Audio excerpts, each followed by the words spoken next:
Grade 9s, A stars, symbols of authority and power amongst the youth, things that make you seem like you're above everything else.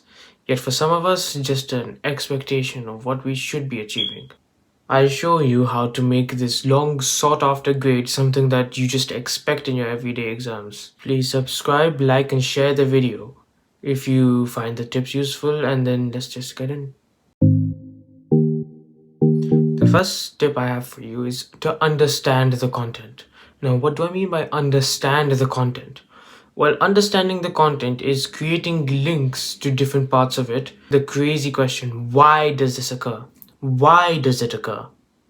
So, for example, we can give a man who's been shot in the stomach. There's acid all over his organs when he's taken in to be looked at. Why do you think that occurs? I'll give you 2 seconds to figure out.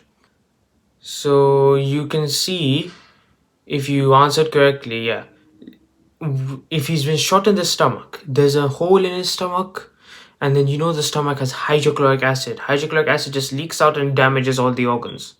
So that's a very specific thing. You need to understand everything you've been told. There's a very core principle that I follow, that it's easier to understand something and then memorize it instead of memorizing it and then trying to understand it. Because you might have seen that if you find a topic really hard, the topic just goes out of your head in 12 hours. Yet if you understand a topic, you will you'll keep it in your head for a long time. So this is something that everyone has experienced, myself included. And it just goes to show how understanding something really helps in developing that ability to get high grades, because then a lot of questions in GCSE are application based. You're not going to have to regurgitate information, like explain the process of cell division or all of that. You're going to need to apply this knowledge to certain scenarios, like the one I just mentioned you. And to understand the content, just ask questions to the teacher, ask questions to your peers, ask them if you don't understand something, because the only way you're going to learn is if you understand it. And for example, if the people around you don't know, just ask the teacher. There's no harm in asking the teacher. If you don't ask the teacher, you yourself are the one that is made to look stupid. It doesn't matter what everyone around you thinks. Oh, he's dumb, he doesn't know. If you get the 9, they are the ones that are dumb. It's a win-win scenario. Never be afraid to ask the teacher a question, because the teacher's job is to help you understand the content. The teacher's paid to help you understand the content. And if you don't understand, then you're just putting that valuable time to you waste. So that's another thing you need to do. Always question the teacher if you don't understand something. Otherwise, you're never going to develop the habit of questioning. And then as a result, if you just stay quiet, when the exam comes, you'll be scrambling to try to figure out content that you never understood before. And the teacher could have helped you if you just asked them. The next thing I need to tell you about is probably the most important one that I drill into myself every single day: exam questions. Exam questions are hell and heaven at the same time, you could say. You hate doing exam questions. I know everyone hates doing exam questions, but they are so useful. They are so useful in helping you understand, because over in AQA as well, in many mark schemes, you can memorize the entire book and you'll still get a rubbish mark. Do you know why? Because the mark scheme only allows certain bits of information. The mark scheme wants you to say certain bits of information, and if you don't say it, you don't get marks at all. I still have a vivid memory. I memorized an entire textbook for my year 10 mock in chemistry, and I only got a 7 in that. It was absurd. And yet, I barely did any sort of memorizing. I just did exam questions for the year December mock, and all of a sudden I'm one of the highest in the class at a 9 comfortably. So it's a very specific thing you need to do. Do exam questions for every single topic as much as you can do. Now, the sources I recommend, where they usually get it from, are Physics and Maths Tutor. Don't be fooled. Physics and Maths Tutor has lots of other things on it except for physics and maths. There's Maths Made Easy. There's Study Mind, which also has like flashcards, mind maps of everything, and they divide everything into topic based, as most do. And then I think that's pretty much it. Or if you're lucky enough, you can get Exam Pro. Now, Exam Pro is an AQA specific one where it just contains tens of thousands of questions, and they're all questions that AQA can use. But the problem is it's a paid subscription. So, I mean, if you're willing to pay for really in-depth and developed exam packs, then go ahead. It is a decent deal. I just don't like to pay, so I just use the website one.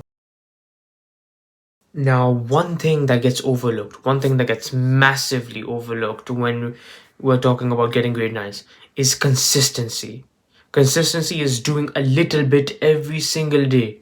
Like, you don't have 7 hour revision sessions that I expect.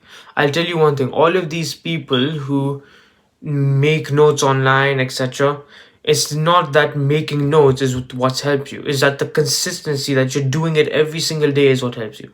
It's not like one session of 5, 6 exam packs and then you don't do any more. You do one exam pack a day.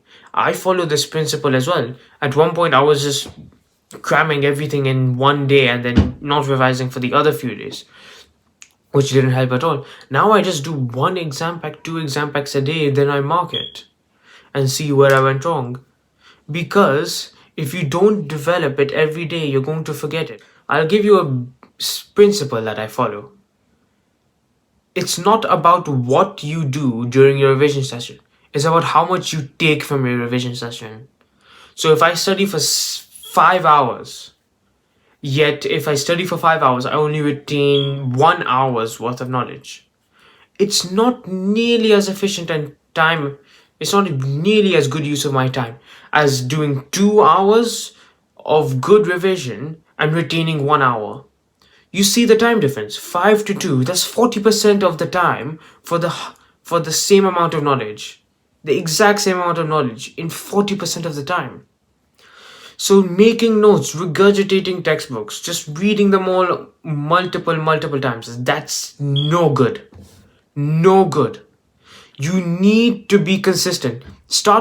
You don't need to start with an hour, 2 hours a day. That is something that you get with time. Start with 15 minutes a day. Just do like 3 exam questions a day.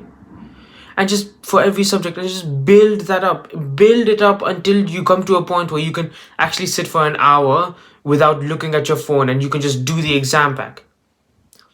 Which brings me on to my next point.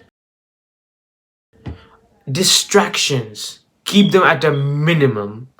No distractions with you when you're working. So, for example, if you like to watch TikTok a lot, just keep your phone away. Or if you feel like you can't keep your phone away, put on a restriction. Put on a certain amount of screen time that you're allowed to use. Keep reminders on your phone, like when you need to do exam questions. So, for example, I do my exam questions in the morning. So then I can have the entire evening to myself free. And then if I need to do extra revision, I do extra revision. But most of my revision comes at one certain time. And in that time, I do as little distractions as possible. I watch as little videos. I play as little games as possible.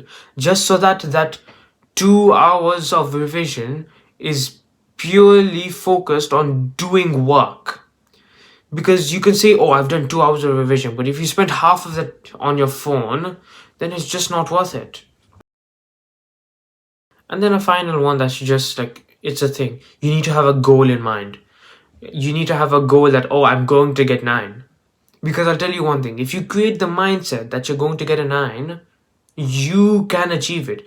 If you constantly say to yourself, oh, I'll never get a 9, you'll never put in the effort to get a 9 because you believe you cannot get a 9. Your belief in yourself is what creates it. Us grade 9 students, we believe we can get 9s. We expect to get 9s. That's the reason we get 9s. It's a very small amount of people that fluke 9s, or very small amount of people that don't want to get 9s yet get 9s. You need to have this mindset. It's like going to the gym. You need to have the mindset that, oh, I'm going to build muscle. Don't say, oh, I'll never get a six pack. I'll never bench press 550 kilos. You need to put the work in, and you need to do everything you can in order to do it. Because if you don't have the correct mindset to get grade 9s, you're never going to get grade 9s unless it's a very fluky thing, which is 1 in 1,000 chance. And it's not a good idea to take that chance. You need to put in the work, and you need to have that goal in mind. Because with a goal, we strive, we persevere further.